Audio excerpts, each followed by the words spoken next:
छत्तीसगढ़ के पूर्व मुख्यमंत्री भूपेश बघेल के पिता का आज निधन हो गया। भूपेश बघेल के पिता नंद कुमार बघेल ने 89 वर्ष की आयु में दुनिया को अलविदा कहा। कांग्रेस नेता के पिता ने आज सुबह 6 बजे अंतिम सांस ली। नंद कुमार बघेल पिछले 3 महीने से राजधानी रायपुर के श्री बालाजी अस्पताल में भर्ती थे। नंद कुमार बघेल कई महीनों तक अस्पताल में थे। मिली जानकारी के मुताबिक नंद कुमार बघेल कई महीनों से मस्तिष्क और रीढ़ की हड्डी से जुड़ी पुरानी बीमारी से पीड़ित थे। पिछले कई महीनों से वह बीमार थे। डॉक्टर ने बताया कि पूर्व मुख्यमंत्री के पिता नंद कुमार बघेल लंबे समय से अस्वस्थ थे। उन्हें कमजोर भी थी। वह कई महीनों से मस्तिष्क और रीढ़ की हड्डी से जुड़ी पुरानी बीमारी से परेशान थे। इसके अलावा वह मधुमेह की भी बीमारी थी। बाद में उन्हें पैरालिसिस भी हुआ, जिसकी वजह से उनके शरीर का एक बड़ा हिस्सा काम नहीं कर रहा था।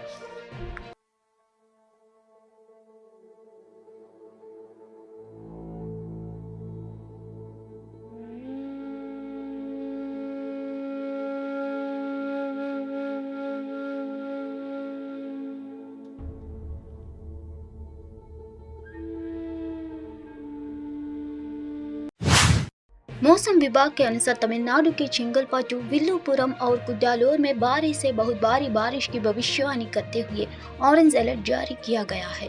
मौसम विभाग के अनुसार अगले 48 घंटों तक मौसम आमतौर पर बादल छाए रहने की उम्मीद है और कुछ इलाकों में मध्यम से भारी बारिश होने की संभावना है।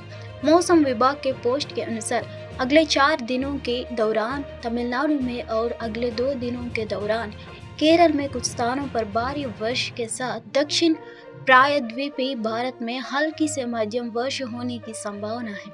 तटीय तमिलनाडु में बहुत भारी वर्षा होने की संभावना है। तमिलनाडु में लगातार बारिश के कारण नागपट्टिनम, किलबेलूर तालुक, विल्लुपुरम और कुड्डालोर में स्कूलों और कॉलेजों में छुट्टी घोषित कर दी गई है। रानीपेट, वेल्लोर और तिरुवन्नमलई में जिला कलेक्टर ने स्कूलों में छुट्टी की घोषणा की है।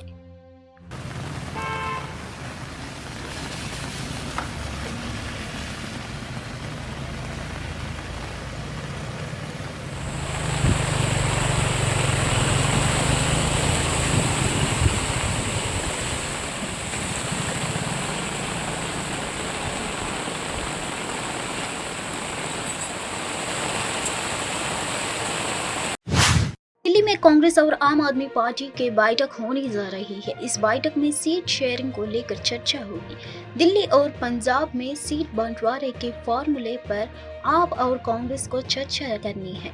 दिल्ली और पंजाब में अरविंद केजरीवाल नीत पार्टी सत्ता में है। पंजाब में आप और कांग्रेस दोनों की राज्य इकाइयां अपनी जीत को लेकर आश्वस्त है और वे कोई समझौता नहीं करना चाहती।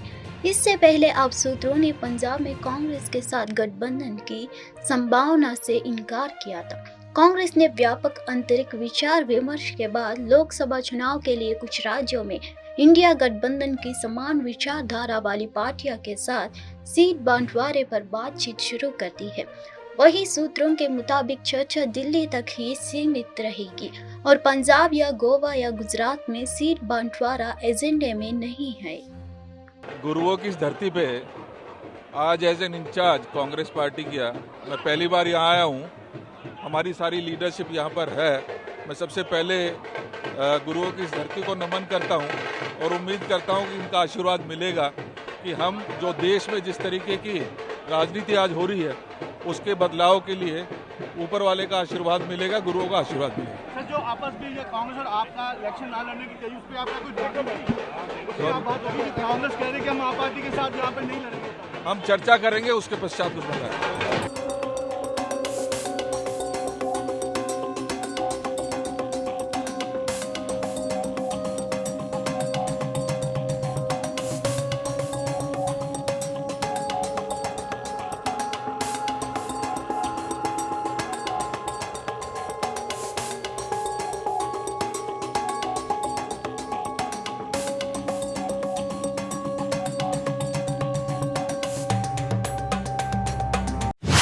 गुजरात के मुख्यमंत्री भूपेंद्र पटेल ने गांधीनगर में राष्ट्रीय कैडेट कोर की साइकिल रैली को हरी झंडी दिखाई। यह रैली राष्ट्र के प्रति एनसीसी की उत्कट देशभक्तिपूर्ण सेवा के 75 वर्ष पूरे होने के उपलक्ष्य में आयोजित की जा रही है। महिला शक्ति के अभेद सफर के नारे के साथ रैली तमिलनाडु के कन्याकुमारी से नई दिल्ली तक की दूरी तय करेगी। महिला एनसीसी कैडेटों की यह पहल राष्ट्र की सेवा में उनकी बढ़ती भागीदारी को दर्शाती है।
बिल्किस बानो मामले में सुप्रीम कोर्ट ने गुजरात सरकार के फैसले को पलटते हुए दोषियों की सजा माफी रद्द कर दी है। सुप्रीम कोर्ट के फैसले के बाद दोषियों को अब फिर से जेल जाना होगा।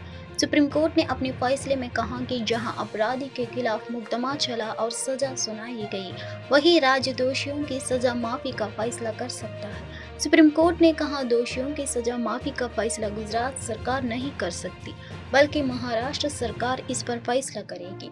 कोर्ट ने ये भी कहा कि दोषियों को रिहा करने का गुजरात सरकार का फैसला शक्ति का दुरुपयोग था। सुप्रीम कोर्ट ने भी सभी 11 दोषियों को अगले 2 हफ्ते में जेल अथॉरिटी के सामने आत्मसमर्पण करने का आदेश दिया है।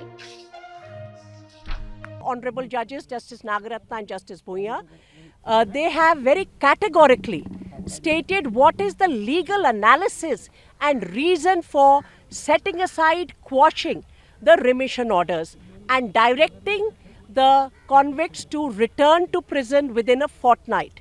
The court has said, and it's a scathing indictment of the state of Gujarat. The court has said that the law is clear. The appropriate government is the government where the accused are tried and sentenced, which, as we know, in the case of Bilkis Bano, which is a case emerging from the violence that took place in 2002 in Gujarat. And in this particular trial, there were about 14 counts of murder, including little babies and infants, and gang rapes of women, including a pregnant woman. And in this case, the trial was transferred by the Honorable Supreme Court to a special court in Maharashtra, where they were convicted, and that conviction has been upheld by all superior. Bollywood के superstar Salman Khan को पिछले साल कई बार Lawrence gang द्वारा जान से मारने की धमकी दी गई थी, जिसके चलते उनकी सिक्योरिटी में काफी इजाफा किया गया था। उन्हें जेड प्लस सिक्योरिटी भी दी गई है।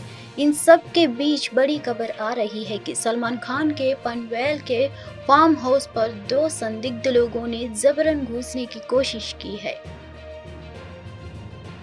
हालांकि दोनों आरोपी फार्म हाउस में घुस पाते उससे पहले ही सिक्योरिटी गार्ड ने उन्हें धर दबोचा और पुलिस के हवाले कर दिया। पुलिस के मुताबिक आरोपियों ने सलमान खान के फार्म हाउस के तार तोड़कर अंदर घुसने की कोशिश की थी। पुलिस ने ये भी बताया कि जिस समय आरोपियों ने सलमान खान के पनवेल को फार्म हाउस में घुसने की कोशिश की और उस दौरान एक्टर वहां मौजूद नहीं थे। फिलहाल पुलिस ने उन्हें गिरफ्तार कर लिया है। दोनों की गतिविधियां संदिग्ध है, लेकिन पुलिस पूछताछ के दौरान आरोपियों ने खुद को सलमान खान का फैन बताया है।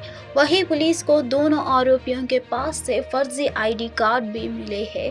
हालांकि उनके पास से कोई हथियार बरामद नहीं हुआ है।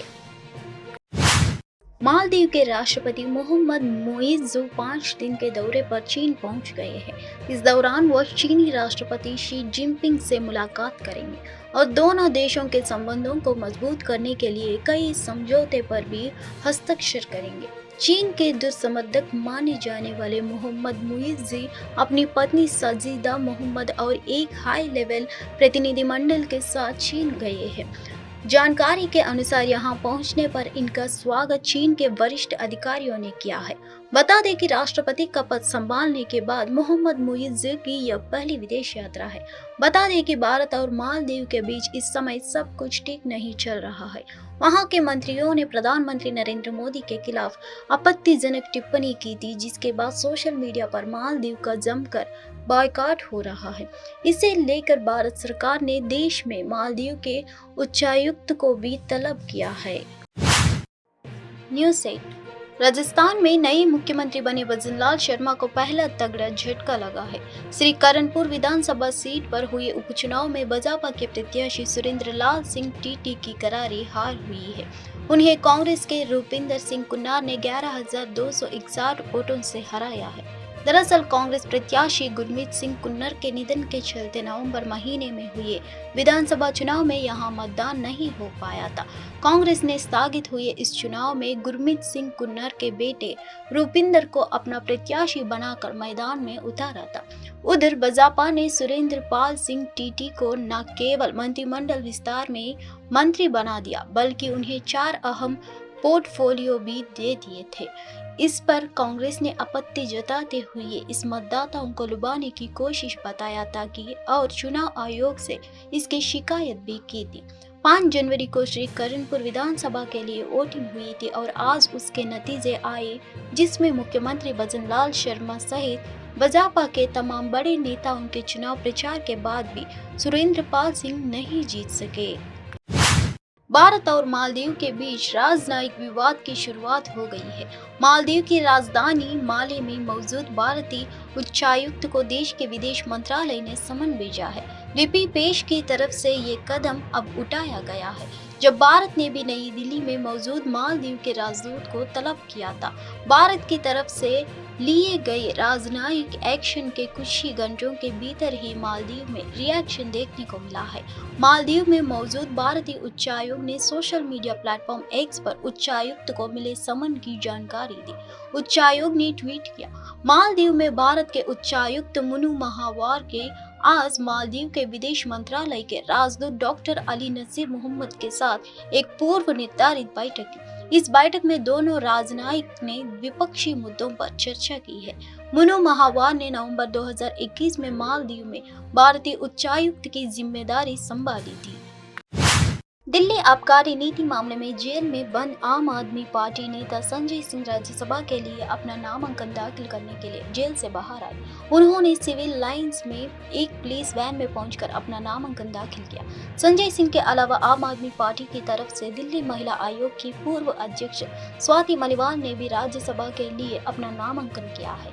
19 जनवरी को होने वाले राज्यसभा चुनाव के लिए दिल्ली से आप ने 3 लोगों को अपना प्रत्याशी घोषित किया है, जिसमें संजय सिंह और एनडी गुप्ता को फिर से मौका दिया गया है। इससे पहले शनिवार 6 जनवरी को संजय सिंह को दिल्ली की अदालत से राज्यसभा का नामांकन व्यक्तिगत रूप से करने की इजाजत मिल गई थी। शुक्रवार को अदालत ने जेल अधीक्षक को चुनाव के संबंध में अंडरटेकिंग, नॉमिनेशन फॉर्म और अन्य जरूरी दस्तावेजों पर सिग्नेचर की अनुमति देने का निर्देश दिया था।